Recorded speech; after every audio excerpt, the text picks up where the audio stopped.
Carla Valverde Nomura. I'm the manager of Japan Virtual Learning, and today I will talk about how to have good grades in Japanese schools.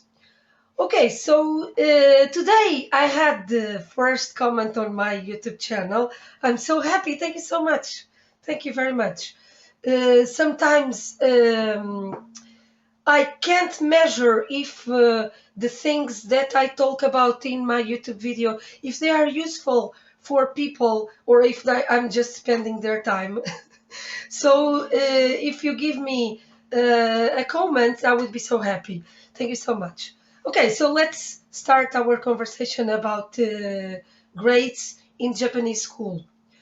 Okay, so the first thing, if your child is already fluent but you can't go ahead, how to increase the grades, how to level up. The first thing is understand what type of child do you have. How this has to do, it has a lot. You are the coach. The parents are the coaches of our kids. So which language should we give them to make them go ahead in their studies, to feel motivated? I even picked up a chart here from another place. Can you see? So mostly, if your child is raised in Japan, maybe your kids will work better with acts of service and receiving gifts. Yes, so we have here the different types of kids, how they react. This is most for partners, but we can also adapt to our kids. Physical touch, quality time, acts of service, like do chores for them, give them money, picks up the laundry, um, clean their bedroom or help to clean, receiving gifts and words of affirmation. What works better with your child? Okay, and if your child is above 12, what is they are going through a very hard period, like when they are start with those teenager periods that are usually so hard. Um, they have to deal with their hormones, with their friends, and with their school and the family all together is really hard for them to manage. So it takes a little bit to settle down. So be patient with that. Keep communication open. So you can be a little on top of what's going on with them. Okay, the second thing is encourage reading. Reading is exciting, is really good for keeping the kanji and the vocabulary on top. And there are several methods that you can use. Go frequently to the local library, and for example, there are several parents that I saw before that they have a chart and they put the sticker for one book per day. And this is not bad. It looks, one book is very small, but if it's done every day, it's not so small. Offer stickers or cookies or candies. Okay, I also don't like the rewarding system, but it can work for this, only for this effect. Number 3, level up. How can we do this? There are mainly 5 types of students that I can identify. First ones, the ones that only go to the classes and they don't study. Number 2, students that go to classes and read because it's fun, so they keep their reading. Number 3, students that go to classes, read and study. Sometimes the study is not the most effective, so it can be demotivating if they don't achieve good grades. So how can they do this? It's also important that they understand how they can study. Just copying the kanji, maybe it will not be effective enough. There are other ways, like make resumes and explain the kanji by their own words, or reading, or other methods. I will explain this in another video.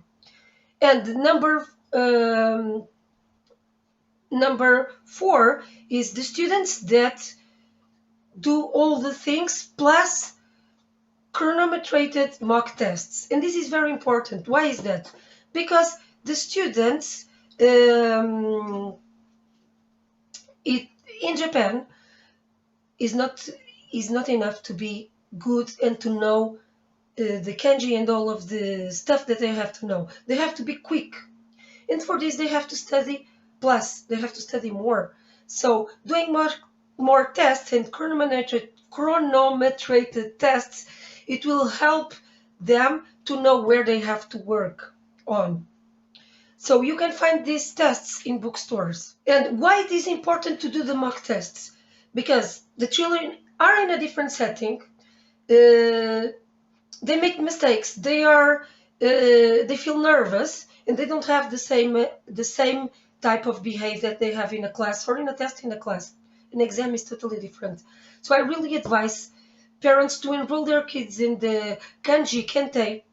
Is offered in elementary schools, and by this you can detect how your child behaves in the test, what you can do to help him to achieve better grades, and what do you have to work on.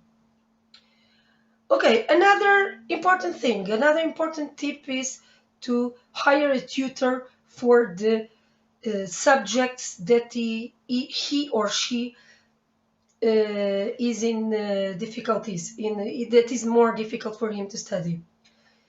And I think it's hard that a student can raise the 5 main subjects at the same time.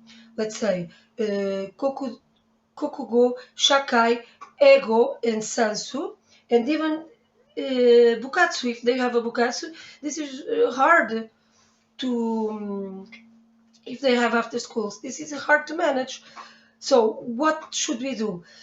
Start by the one that is easiest for them to study, and of course study them all, but focus on one that is the easiest and try to raise that one first, and hire a tutor for the one that is harder, because maybe sometimes we need professional help for some subjects, for example, like math or kanji. It can be hard um, to study, to help them concentrate, because sometimes our kids don't want to study with us. This is the reality, even for teachers, even for our family, that we are used to study with kids and with children. Is hard to make them study with us, because they don't want, and we don't want to create a bad relationship with them and to upset with them for this reason, for the study reason. So we just hire a tutor, a different person, and this better. We have many tutors that are prepared to deal with your child and to raise your child grades. They know what to do, and they know how to help you. Um, another another tip is encourage a pattern of studies, a pattern of study. 30 minutes in a day, at least. Yes, for example, study time, homework time plus 30 minutes. And I think it's important also to use Saturday and Sunday, because sometimes on depends on kids. On Monday they don't want to study, so keeping this regular study, it helps them to fix the schedule by themselves, because then they are used to that. It's not only about study. This is not only about studying. It's to help them to understand that they are not only the receivers of information, they also have to fight for it. They also have to make an effort to have something from their side that they want to do. Revisions. Revisions in Japan, usually the Japanese students, how do they study? They do a revision before the class and they do a revision after the class. Usually the revision is only reading, be aware of what the teacher will talk about, because the program here is established for 500 years, so they already know what's next. They can check the book, and the teachers always follow the book. There's no changes about this. There's no surprises for anybody, so they can prepare easily. The Fukushu, I consider the Fukushu more important than Yochu, because is when the information is already established, the teacher already taught it, so is when it settles down and they consider that they really have to know it from then on.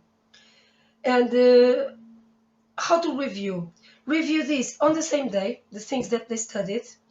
Review 24 hours after they studied. The next weekend, you can use a small amount of time to make a quick review about what they studied, just to remember, just to pass flashcards with kanji. And then before the test. And before the test, maybe 1 week before the test, start really going hard on this. Okay, I hope my tips are good for you and for your child, and I hope I can help you more and more. Bye bye, see you.